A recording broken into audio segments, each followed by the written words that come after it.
Hi, I'm Michelle Renee Hiatt of American Quilters Society, and I'm here with Jeneice Fraser, who's the art teacher for Clark Elementary School. Yes, ma'am. And so you took your students, kindergarten through Yes. sixth grade, in creating a quilt that represented themselves. Is that how? What made you think about doing this? So the first thing we were talking about, because we live in this beautiful city of Paducah, we're very fortunate to have a rich art heritage in this city. And then the idea from quilting just became, I wanted to do a fabric unit, and what better way to play with fabric than making a quilt. And so we talked about designing, we talked about thinking, acting, working like an artist, and then they came up with what makes them unique, what makes them special. Each of the quilt squares here is an accurate representation of who the student is and things that they like. So we went through the design process, we visited the quilt museum and talked about all of the possibilities a quilt could be. And then the students came back to school, designed and created and sketched and redid designs. And then we got out fabric, we looked at the different textures, looked at what things was going to make their artwork pop. And then we actually started cutting and sewing and assembling our pieces together. And then here they are in all their glory. Now, prior to this, had you ever made a quilt yourself? No, no. I have sewn, I have sewing ability, I've had stitching ability, but never a quilt on this magnitude. On this scale.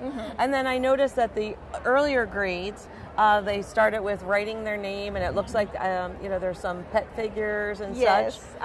Especially for our little ones, it's really hard to. We're working on scissor skills, we're working on drawing skills and those things. And then they don't get to write their names very big. Like, we got to write them big. And so that was probably one of their favorite parts, is seeing them write their names so big. For kindergarten, we did that. And then for first grade, we talked about self-portraits. Yes, they're so real. I just love them. That's probably one of my favorites because you can see their personality on their square. We talked about what makes a good portrait. We talked about proportions of the eyes and the ears and the nose and all those things. And then we started drawing hair. We talked about different textures of hair, and it was really fun to see them explore a self-portrait and then turned it into a quilt. Fabulous. And did they work on it just during art class? And was that a weekly? And how long did you work? We worked on these for a while. So all of the pre-planning, the visiting and all that stuff happened in the fall. January 1, we started modifying our designs, and then we started in about middle of January working on getting fabric, designing, putting designs on the fabric, and cutting and all those kind of things. So we worked for a while. We finished up about the first or second week of March, so a couple months. So we are thrilled and honored to have them here. We're so glad you let us borrow them, and I'm super excited to interview a few of the artists. So thank you, and we are excited to be here and excited for our students' work to be seen. So I'm here with one of the artists. So Kndall, what grade are you in? I'm in 5th grade. Okay, and why don't you tell me a little bit about your block? First, let's point it out. So this is mine. I made a stage with the microphone because I like to sing and dance, and I do a lot of acting. How fabulous. Tell me a little bit about your process. So you started off... Well, I started off picking my fabric, and then I started making the curtains, and then I started placing everything, and then I glued everything on, and then I started sewing. Like on the microphone, I glued it on and then sewed it around it, and then I just did that. And you did some stitching. So you mixed a bunch of different techniques. Yeah. Perfect. And what did you think of this whole experience? I thought it was very, very fun. And did it allow you to, was it something you were comfortable with? And yes. Yes? Because you're very much an artist, it sounds like. So this was probably really fun. Yes. And then what happened? How did you all get these put together? And then did you all participate in that as far as stitching them together? So after we all made our block, one of the helpers sewed all of them together, and then it was a quilt. Nice, very nice. Well, we're so happy that you're here. Is there anything that you would tell somebody else that is thinking maybe of doing a quilt at your age? Definitely try it, and even if you don't succeed the first time, just keep on trying, and it's very fun. All right, I'm here with Fletcher, who worked on is this the 3rd grade? 4th grade. 4th grade, okay, that's a big difference, right? I definitely want to get that right. So tell me a little bit, Fletcher, about your block. You have the Monopoly block. I love playing Monopoly with my grandmother. Every time I go over there, I play it with her. So I thought I could make a Monopoly board with stitching. And so I told Miss Fraser, my art teacher, that I was going to make a block about Monopoly, and she said okay. And then she gave me these really cool pens that I was able to mark with. And then I did all 50 states. Yes, I see that all the way around. And then you did some big stitching, it seems, right? So a little bit of embroidery there. I love it. And so did you, when you were deciding on the states, did you measure this out to determine if you could fit them all, or you kind of just went? I just did it. That's pretty cool. Pretty cool. And which is your favorite states to collect? My On favorite Boardwalk? states, well, they're not really states, but it's the Park Avenue and Boardwalk.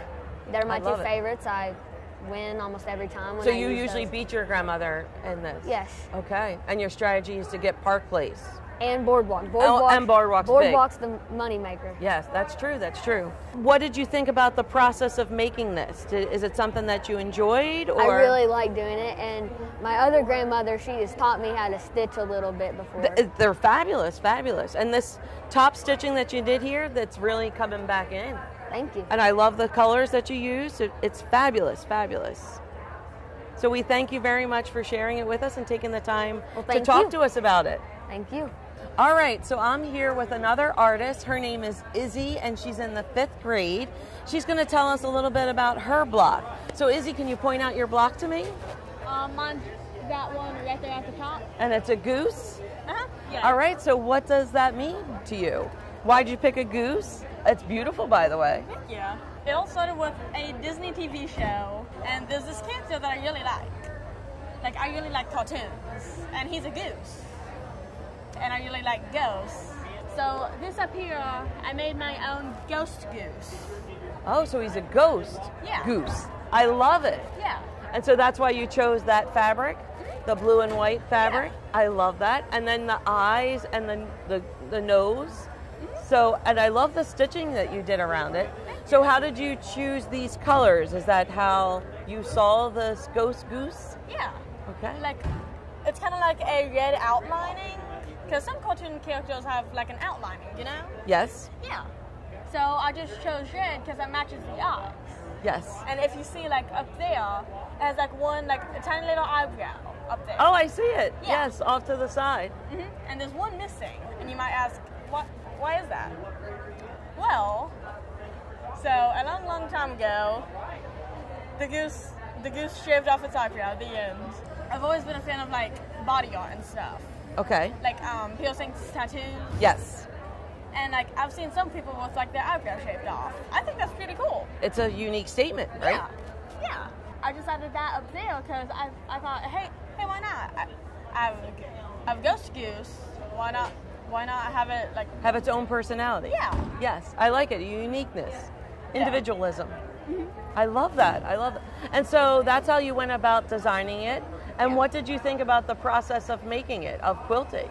It was kind of worrying, to be honest, because like I didn't really know what to do.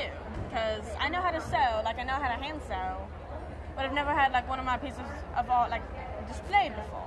I was like, how can I make this appealing to myself and other people? Well, you did a beautiful job. Thank you. I really love it. And so how do you, as far as your classmates, right? So when you all went about doing this, did you take into consideration what your fellow students were doing, or did each of you just design it on your own and then you brought it, when you put them all together is when they were brought together? We didn't really know what other people were doing. So like, when I'm looking at this now, like, I'm thinking it's extremely amazing. Like, it's fantastic.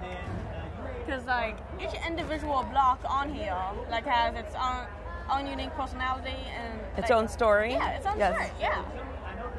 I love it because that's as quilters, that's what we do. So I love that you all embraced that thought as to to create something that spoke about yourself.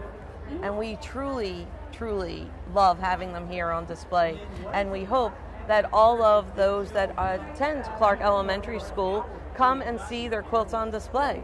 Yeah, like I would really enjoy that, because I think like every single person would like go, oh, there's my blog, I made that. And so then they could be like proud of what they accomplished. Exactly. Yeah. And we are so proud of you, and we are so thankful that you all have let us share these and display them for everyone to see. So thank you, Izzy, very much. You're welcome. And thank you. Thank you.